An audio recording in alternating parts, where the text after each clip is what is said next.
Bonsoir à tous et bienvenue dans ce journal. Et ce soir, la rédaction accueille Sophia Bako, secrétaire départementale de l'association Les Femmes Leaders. Bonsoir. Bonsoir. Alors Mayotte en ce moment est en ébullition. On a vu une menace de grève générale qui pèse sur l'île. On a vu également cette affaire qui a fait réagir beaucoup de Mahorais, la condamnation de ce jeune entrepreneur et homme politique suite à une affaire de cambriolage dont il a été victime. On en parlera avec vous, Femmes Leaders, tout à l'heure dans ce journal. Avec nous également Chakila Issouf, journaliste à KTV. Bonsoir Chakila. Bonsoir. Alors, on a vu en ce moment les préparatifs battre leur plein. C'est le festival Dzenze Yachitwa qui se tiendra demain, samedi et dimanche à l'abattoir dans le cadre des Journées européennes du patrimoine. Mais un festival qui est endeuillé. Les artistes ont perdu un grand, Monsieur Soundi. Vous nous en direz davantage tout à l'heure. Mais d'abord, voici les titres de ce vendredi 18 septembre. Lundi, une table ronde se tiendra au siège du MEDEF entre syndicats de salariés et patronat. Si certains se refusent à y participer, tous souhaitent maintenant connaître la position de l'État quant à la CCT extraordinaire demandée. L'opération de nettoyage initiée par la mairie du chef-lieu se poursuit. Cette semaine, c'est le canton 2 qui est passé au peigne fin. Les enfants sont ainsi mis à contribution pour rendre à leur île sa propreté d'antan. Le festival Dzenze Yachitwa débute demain.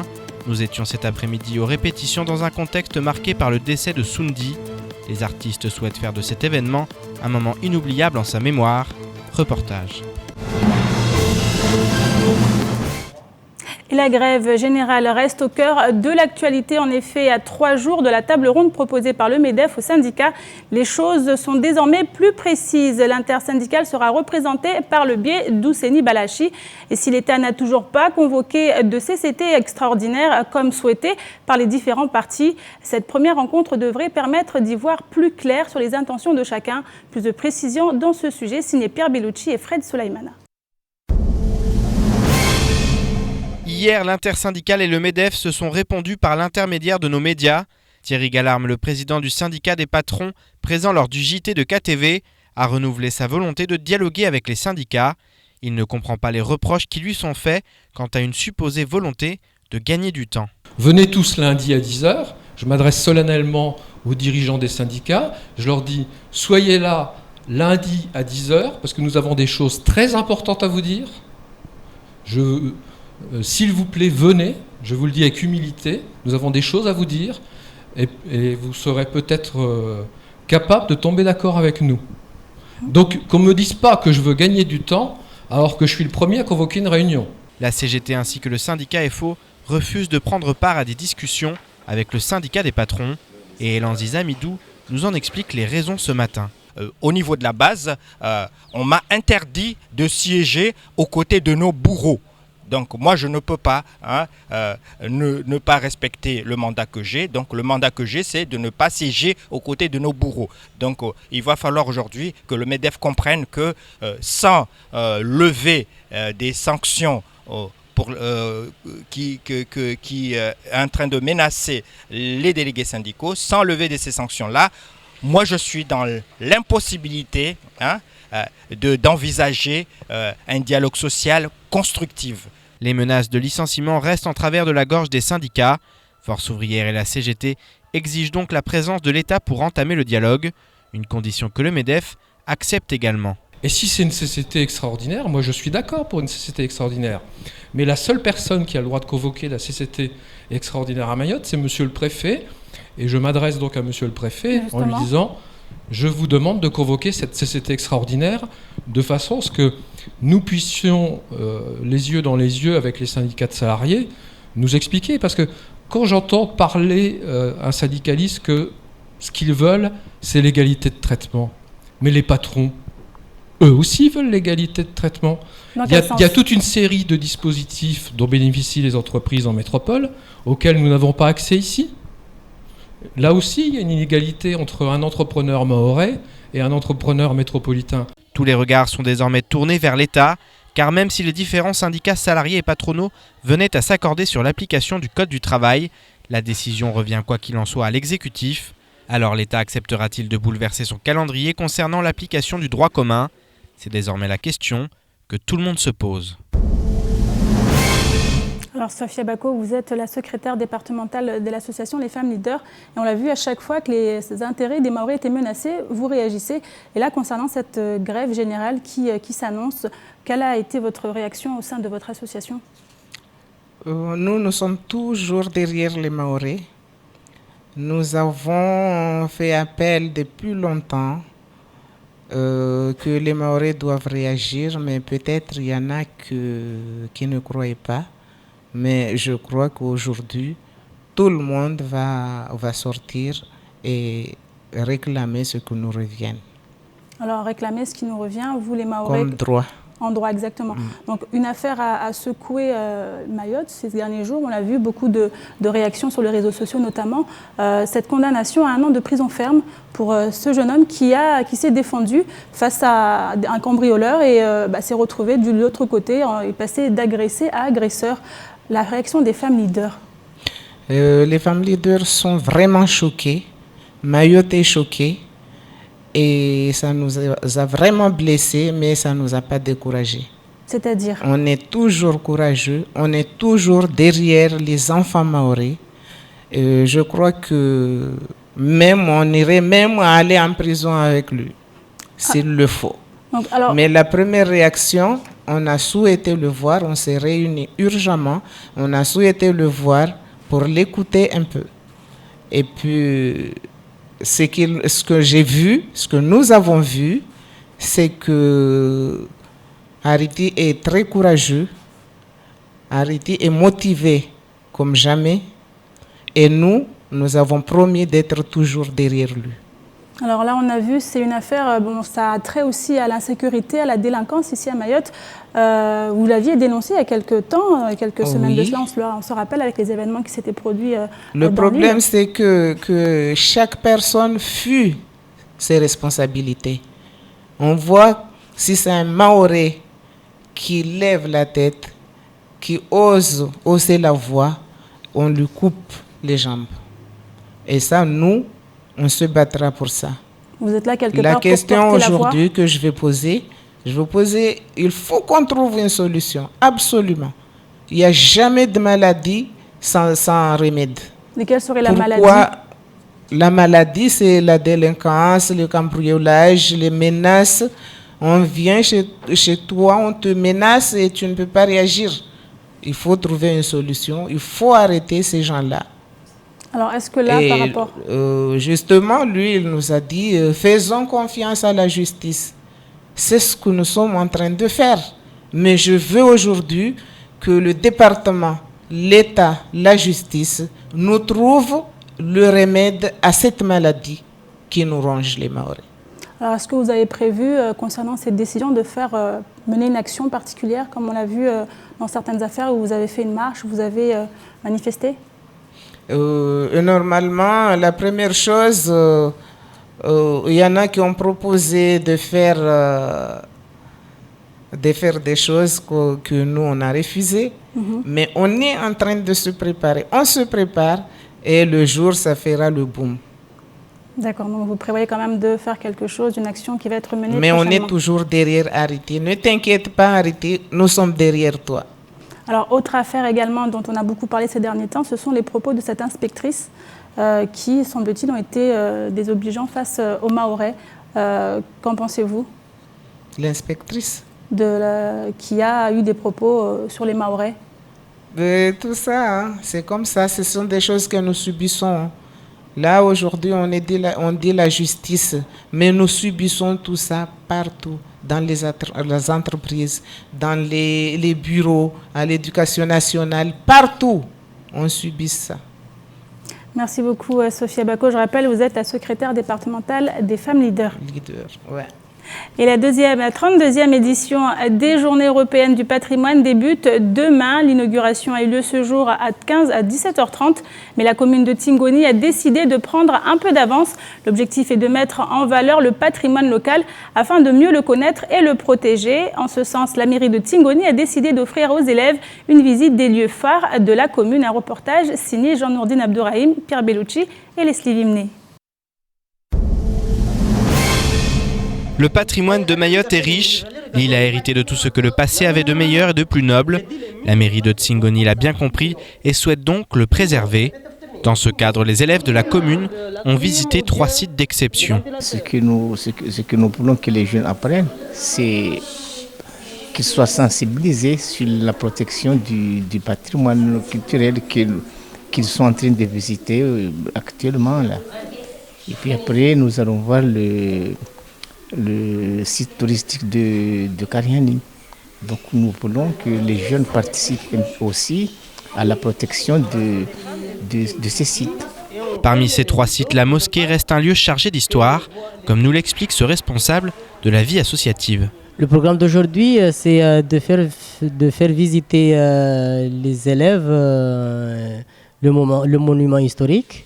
Et après, ils vont faire des balades pour découvrir le lac Kariani et la mangrove. Donc, parce pour l'instant, on a 3 sites qu'on veut mettre en valeur dans la commune de Tsingoni. Il y a le monument historique qui est la mosquée de Tsingoni, classé monument historique de France. Mais il y a aussi le lac Kariani qui est le seul point d'eau douce de Mayotte. Et la mangrove qui fait partie de l'écosystème qu'on doit aussi préserver dans notre commune et aussi à Mayotte. Un monument extraordinaire qu'il faut à tout prix conserver en état. Mais pour cela, il faut en connaître la valeur, d'où cette journée de sensibilisation des plus jeunes. La mosquée a été construite par le sultan Insa qui vient de Shiraz, maintenant connu sous le nom d'Iran. Et c'était en 1538, donc ça fait un peu plus de 5 siècles maintenant. Et on voit qu'il y a eu du travail réfléchi, mûri. Et c'est pour ça que jusqu'à aujourd'hui, la mosquée est restée quasiment intacte malgré les modifications qui ont été apportées par-ci par-là. Mais en gros, on voit l'aspect historique et l'aspect originel de cette mosquée. Si ces élèves n'avaient aucune conscience de ce que représentent ces sites, le moins que l'on puisse dire, c'est qu'ils apprennent vite. Il ne faut pas déranger les animaux. Il ne faut pas amener des motos ni des voitures parce que ça dérange. Il ne faut pas faire du feu. Il ne faut pas cueillir des fleurs. J'ai découvert que ici il y a des oiseaux qu'il ne faut pas les déranger. Il ne faut pas faire de bruit. Et il faut marcher doucement. Et il faut pas amener un scooter. Il ne faut pas cueillir les fleurs. Cette 3e édition des Journées européennes du patrimoine promet de belles surprises. Tout le week-end, de nombreux événements auront lieu à Mayotte, afin que le patrimoine de l'île aux lagons ne se perde pas dans les méandres de l'histoire. Et pour préserver le patrimoine, garder l'île propre est un premier pas. C'est en ce sens que se poursuit la 2e semaine de l'opération Urahafu Naunono dans le canton 2 de Mamoudzou. Cette opération de nettoyage met à contribution les élèves. Ce matin, ils ont entamé le ramassage dans la zone du rond-point Baobab jusqu'au stade de Cavani. Et demain, les associations prendront le relais pour rendre au chef-lieu sa propreté d'antan. Reportage Shakila Essouf et Leslie Vimni.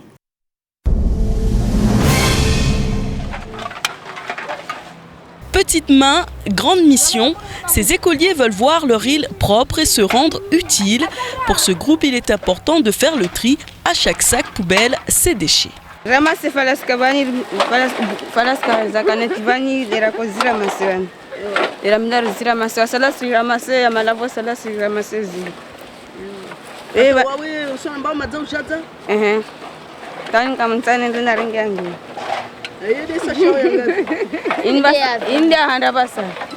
L'opération de propreté Urahafu Naunono mobilise de nombreux organismes, institutions, entreprises et associations du chef-lieu. Tout le monde souhaite y participer et se débarrasser des déchets qui polluent l'île, à l'image de cette classe fière d'y participer.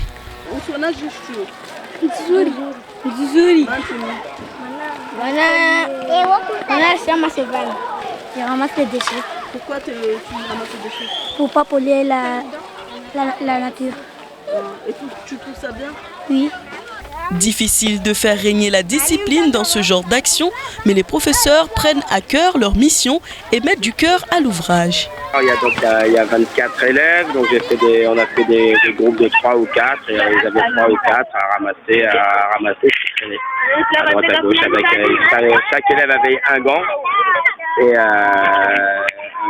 donc un sac plastique pour 3 ou 4. Quand ils avaient terminé rempli leur sac, ils ont réussi à en chercher un autre. Déjà, ça nettoie les lieux, ça aide à sensibiliser un peu tout le monde à la propreté. Donc bon, ça ne va pas se faire du jour au lendemain, mais à force, ça va rentrer. Il ne reste plus qu'un dernier week-end pour terminer l'opération Urahafu Naunono. La mairie souhaite ainsi sensibiliser les administrés au respect de l'environnement. Demain, l'opération continue pour le canton 2 afin de venir à bout de cette insalubrité, au moins pour un temps. Et du sport à présent avec la 8e édition de la Coupe du monde de rugby qui débute ce soir. Et pendant cette semaine, la ferveur populaire devrait être au rendez-vous dans les territoires de France et de Navarre. À Mayotte, le rugby prend une place grandissante dans le paysage sportif de l'île. Mais le manque d'infrastructures reste encore et toujours un frein au développement de ce sport aux vertus innombrables. Un sujet signé Pierre Bellucci et Leslie Vimné. L'équipe de France de rugby entre en piste demain soir pour décrocher le Saint Graal. Après 3 finales, tout un pays espère que cette 8e participation sera la bonne. À Mayotte, le rugby est de plus en plus pratiqué et la ferveur pour l'événement devrait être au rendez-vous. Cela devrait également permettre d'amener de nouveaux jeunes à pratiquer ce sport. Reste maintenant à leur offrir des conditions favorables pour progresser et continuer. Il faut que dans ces territoires, et il y a Mayotte, mais il y a la Réunion, il y a Wallis et Futuna, il y a les Caraïbes, ce sont des territoires évidemment nationaux, et la fédération devrait faire beaucoup plus et aider des gens comme Sébastien à promouvoir le rugby. Et c'est vraiment pas compliqué. Sébastien Rière, le président de la Ligue mahoraise de rugby, œuvre depuis plusieurs années pour développer ce sport. Un sport qui prend au fil des années une véritable place, puisque de nombreux jeunes en sont déjà tombés amoureux. Les jeunes qui viennent jouer au rugby à Mayotte sont mordus quand on les a attrapés, on les a bien attrapés, l'hameçon est bien planté, donc ils restent au rugby, ils vont en métropole, ils jouent au rugby en métropole, ils reviennent à Mayotte, ils rejouent au rugby quand ils rentrent. Donc ça c'est vrai que c'est une victoire un peu du rugby mahorais. On arrive à exporter nos joueurs, ils vont jouer en métropole et quand ils reviennent, ils recommencent à jouer ici, donc ce qui n'arrivait pas il y a encore quelques années. Serge Simon, qui connaît bien Mayotte, est le directeur de campagne de Bernard Laporte, l'un des candidats à la présidence de la Fédération française de rugby. Il promet en cas de victoire d'aider ce sport à prendre une place encore plus importante dans le département. Comme je viens souvent à Mayotte, je ne peux pas faire de promesses en l'air, donc il y aura une politique envers les dom-toms et notamment envers Mayotte qui sera complètement différente. Et d'ailleurs, je trahis pas de secret en disant qu'on s'appuie beaucoup sur Sébastien pour définir les grandes lignes d'une nouvelle politique de la fédération dans les dom-toms qui correspondent exactement aux besoins de ce territoire qui évidemment a des spécificités. Et la deuxième promesse que je fais, c'est que Bernard Laporte va venir à Mayotte pendant sa campagne pour rencontrer le rugby mahorais. Le rugby est une école de la vie. À travers ce sport, de nombreux jeunes apprennent les valeurs de solidarité, de respect et de courage. Et cette Coupe du Monde qui commence devrait une nouvelle fois permettre à des milliers de jeunes de tomber amoureux du ballon ovale. Je vous propose maintenant de faire un petit tour d'horizon du reste de l'actualité de ce vendredi 18 septembre dans l'actualité en bref et c'est présenté par Pierre Bellucci. Élu président de la Commission nationale d'évaluation des politiques de l'État Outre-mer, Ibrahim Aboubacar s'attelle à un dossier sensible, la reconnaissance de Mayotte française aux Jeux des îles. À ce titre, accompagné de la députée réunionnaise et secrétaire nationale du PS à l'Outre-mer, il s'est entretenu avec Patrick Caner, ministre de la Ville et des Sports, les deux départements français de l'océan Indien parlant d'une même voix. Les échanges ont été fructueux et le député a noté avec satisfaction la détermination du ministre à faire avancer le dossier au mieux, ainsi que la confirmation d'un prochain déplacement à Mayotte dès que possible. Cette visite d'un ministre de la Ville et des Sports serait effectivement une bonne chose au regard de la délinquance qui frappe le département depuis quelques temps. La 32e édition des Journées européennes du patrimoine invite les habitants à découvrir les richesses du patrimoine de leur territoire à travers des visites guidées de sites culturels, des animations pour tous et des expositions. Collectivités, associations et organismes publics se sont mobilisés pour offrir dès demain des rendez-vous variés, conviviaux et gratuits qui permettront à tous et à chacun de mieux connaître et de s'approprier les traces de l'histoire. Dans ce cadre, demain dès 9h à l'école maternelle de Mgombani, Mohamed Majani, maire de Mamoudzou, invite la population à venir prendre part à une manifestation qui propose plusieurs ateliers. Lors de cette édition 2015, une séance rétrospective sur les mémoires du quartier de Mgombani sera organisée. La population est conviée à venir découvrir des images retraçant l'évolution de ces 30 dernières années. Le public pourra participer au débat d'échange pour comprendre l'histoire du baobab du cimetière, Ouelashingo, Boubouni ainsi que la zone Rassibouana Kaïm. La journée prendra fin sur une visite guidée qui permettra aux participants de découvrir les différentes transformations de Mgombani, lieu chargé d'histoire. Et à noter également que dans le cadre de l'amélioration globale de la compétitivité régionale par le renforcement de l'offre touristique, un nouvel ambassadeur a été désigné et c'est la compagnie aérienne Inter-Hilaire qui représentera la partie comorienne au sein de la communauté Alliance Vanille. La première réunion de cette communauté aura lieu le 22 septembre au palais présidentiel d'Antananarivo. Et ce samedi et dimanche aura lieu la troisième édition du festival Zenze et Yashiswa à l'abattoir, un événement entaché par le décès de l'une des têtes d'affiche. L'artiste Sundi nous a quittés mercredi, provoquant une vague d'émotions sur l'île. Mais le festival aura tout de même lieu et ses amis souhaitent tout donner en sa mémoire et pour faire de ce festival un moment unique. Nous avons donc suivi les répétitions du jour avec Shakila Youssouf et Fred Souleymana. Accorder les instruments, le rythme est ainsi créé, le monde de l'art traditionnel africain. Ici, il n'est pas question d'oublier Sundi qui est parti brusquement, mais plutôt de continuer à se souvenir de son art et de le perpétuer. La question, elle s'est posée sous le coup du choc. Mais rapidement, il a été pas du tout question d'annuler parce que Sundi était prévu à la programmation. Sundi était aussi un grand ami à Dio, un ami à nombreux des musiciens qui seront là demain soir. Et on va jouer encore mieux pour lui, quoi. On va jouer encore mieux pour lui. Il ne faut pas annuler, ce serait... Le langage de la musique est universel et dépasse les frontières de la vie. Yanis est donc impatient d'offrir un spectacle inoubliable. En tout cas, on doit remercier. Amba mais sourcinga davavo wala kavastana antini kavta problème. Mais so risinga davavo wala kavtana antini kavchokata malambe vavo. Mais so risingadza amarta ringa deswafi. Tawantwa jouer mbavani. Tongozini senda petre vavo. En effet, le festival Zenze Yashiswa a pour objectif de sauvegarder la musique traditionnelle entre Mayotte, les Comores et la Martinique. Dans le cadre des Journées européennes du patrimoine, l'occasion est à saisir de valoriser la tradition et les instruments traditionnels. On a monté Hakuna Matata, l'association, pour porter ça plus haut et avoir des aides financières. Donc on est soutenu par la Direction des Affaires culturelles, par Jeunesse et Sport, voilà, par l'Outre-mer aussi qui fait venir un financement pour faire venir des Saint-Prix de Martinique. Voilà. Donc ça nous permet d'ouvrir plus et d'avoir des invités de l'extérieur. Et il y a aussi Mwenye Madi qui est venu de Moroni. Et aussi de développer un atelier avec les jeunes pendant les 2 derniers mois, pendant les vacances. On a retenu une dizaine et ils ont fait une création avec Dio. Pendant tout l'été, ils ont répété, ils ont composé, ils ont écrit des chansons. Et ils seront en première partie des grands artistes qui sont là.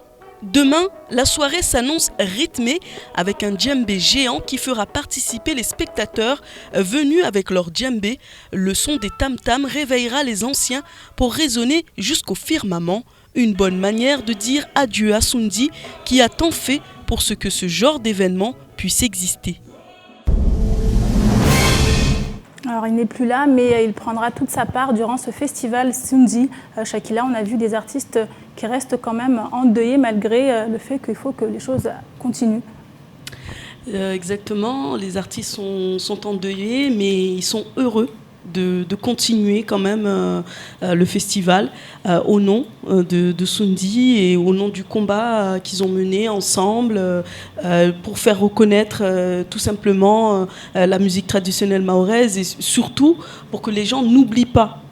Que les gens n'oublient pas l'histoire du Zenze, du Gaboussi, qui a été fabriqué par nos aïeux, le vieux, et qui partait à la campagne et qui, en rentrant pour passer le temps, grattait son gaboussi. Et c'est une mémoire qu'on vient de perdre récemment, mais qui continue à se perpétuer avec des gens qui se battent et qui veulent partager cette histoire aussi. Alors ce genre d'événement, c'est très important, comme vous parlez de préserver en fait ce patrimoine artistique. Le gaboussi, le dzendze, ce sont des choses qu'aujourd'hui on ne voit plus trop. Exactement, ça fait partie d'une époque, tout simplement d'un enracinement, ça fait partie aussi d'un passé, mais qui a fondé la musique mahoraise aujourd'hui. Mais ce qu'il ne faut pas oublier, c'est que les objets, les instruments traditionnels ne sont pas seulement juste des matériels, mais il y avait derrière ces objets une histoire, qui avait une vie, et cette vie-là va s'éteindre. Tôt ou tard, elle va s'éteindre parce qu'on est amené à se moderniser. Et je me rends compte, justement en rencontrant ces artistes, qu'il y a certaines personnes, quelque part, qui ont été choisies pour être les gardiens de cette mémoire, pour protéger cette histoire et aussi pour pouvoir la rencontrer. Et là, avec la mort de Sundy, on se demande, est-ce qu'il va y avoir des jeunes qui vont continuer? Certes, il y en aura, mais ils ne seront pas nombreux. Alors, c'est un peu dommage qu'on attende qu'un artiste décède pour parler de ce que ça va donner après. Il était vivant et pourtant, on n'en a pas beaucoup parlé de ce gaboussi. Il faut attendre des événements comme ça pour que les gens se réveillent, Shakila. Je pense que c'est un peu comme dans toute chose. Tout le monde attend qu'il y ait le manque pour pouvoir ressentir et pouvoir comprendre la valeur de la chose. Et le fait que, justement, avec le décès, ça fait réfléchir. Et non seulement on se pose beaucoup de questions, mais en même temps, avec la crainte de perdre ce passé, on se visualise dans le présent. Et aussi, au cours du reportage, mais même au cours de mes observations, je me suis rendu compte qu'il y a un vide, il y a un lien qui devrait se faire entre les artistes, les jeunes, qui chantent aujourd'hui, et les anciens. Et ce lien-là n'est pas fait. Le chaînon manquant pour perpétuer la tradition. Il devrait y avoir un pont qui existe pour pouvoir passer, transmettre ce savoir traditionnel, mais ça n'existe pas. C'est ce qui manque. Alors vous, Sophia Bako, des images qui sont émouvantes, on a vu, vous avez réagi pendant le reportage. Et cette tradition qui se perd, ça vous inquiète ? Ça m'inquiète beaucoup. Ça m'inquiète beaucoup.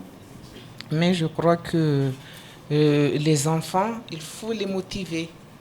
Il faut faire en sorte que les enfants aiment la tradition.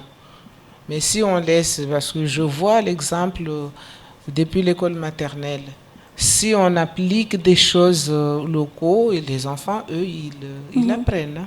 Ils apprennent. Donc il faudra introduire cela dans les... Il faudra introduire. Il y a des enfants qui sont là, qui ne font rien, qui sont là, on dit, des enfants délinquants, comme on dit. Mais ces enfants-là, il faut les intéresser à quelque chose. Même si c'est la coutume. Les enfants viendront. On les appelle, on leur apprend comment on fabrique un dzendze, comment on joue. Et il saura qu'au bout, il aura son petit pain. L'enfant va venir.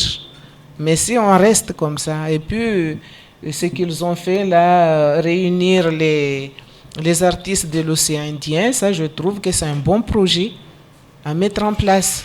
Des gens comme ça, nous en voulons. Mais nous n'en voulons pas des gens qui viennent pour nous tuer ou pour nous voler. Donc un projet de coopération pour la journée de demain, ça nous intéresse. C'est des projets que vous encouragez et que vous soutenez.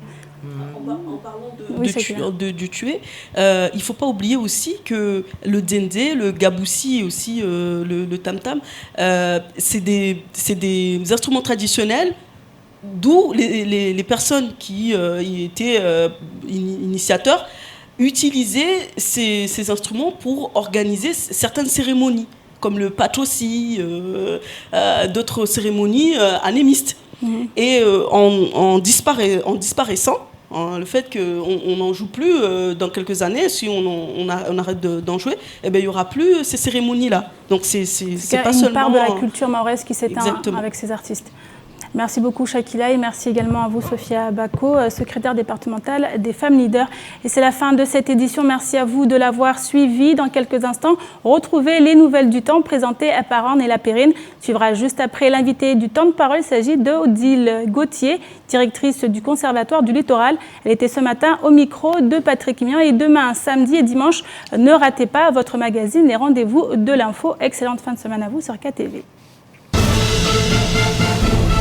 Thank you.